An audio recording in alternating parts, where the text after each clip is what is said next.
Joining me now with more reaction, Fox News strategic analyst, Lieutenant Colonel Ralph Peters. Colonel, the Prime Minister referred to a moment just last week where in the middle of these negotiations with the Iranians that you have the Iran Navy doing drills in the Straits of Hormuz, and what are they firing at? A U.S. carrier. We've got the video of them going after an American ship in the midst of these negotiations. What part of this that you can't trust them based on their history, which I will go through in the next portion of the program, does the administration not seem to understand? Obama is incapable of learning. We have to recognize that. 6 years into his term, he still thinks he can make friends with Iran.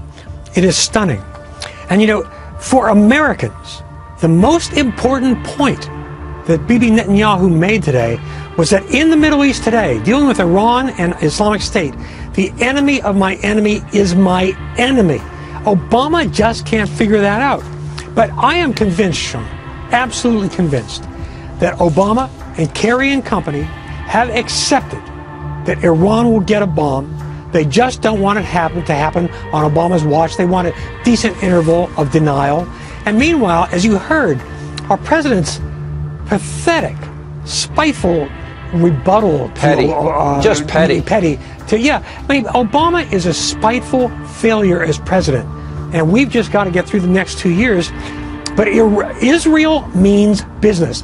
Netanyahu, unlike President Obama, means what he says. And the key thing for me was actually yesterday at AIPAC when he laid out carefully several examples of instances where the United States wanted Israel not to do something, but Israel did it, and Israel was right. He is setting the groundwork for a desperate military strike, if necessary, against Iran's nukes. And meanwhile, Obama is so desperate for this deal, for his legacy, that he is willing to give Israel up. I mean, let's face it, if Israel disappeared from the face of the earth tomorrow, Obama would not shed a tear. If Israel disappeared from the face of the earth tomorrow, Obama would not shed a tear. It's phenomenal that Bibi did this in the midst of an election campaign, probably a great political risk for himself, but felt that such a need before this ever would come to fruition. Do you think this alters this deal? In other words, do enough people wake up and say no? Do not make a deal with the Iranians. No, they cannot be trusted. They're anti-American. They're anti-Semitic. They're radical Islamists. They believe in this caliphate, and that giving them this bomb will result in the potential of a modern-day Holocaust. Will this be stopped? We have 100 million people. Go back to the last century. You look at communism, Stalin, fascism, Nazism, Hitler, the killing fields, Cambodia, Pol Pot, 100 million souls, thereabout, that died in the last century. Maybe some people think evil doesn't exist in this century, but I think ISIS would contradict that. This would be a formula for a potential modern-day Holocaust. Can it be averted? It will not be averted by President Obama. It simply will not be. It will not be averted by President Obama. It simply will not be. How do you work around him? How do you circumvent him? Well, you can't. That's the doggone thing, because Israeli military strikes could harm Iran's nuclear program. Iran would respond asymmetrically, attacking Gulf oil facilities, Arab facilities. We'd be in it anyway. But President Obama, again, he refuses to learn anything.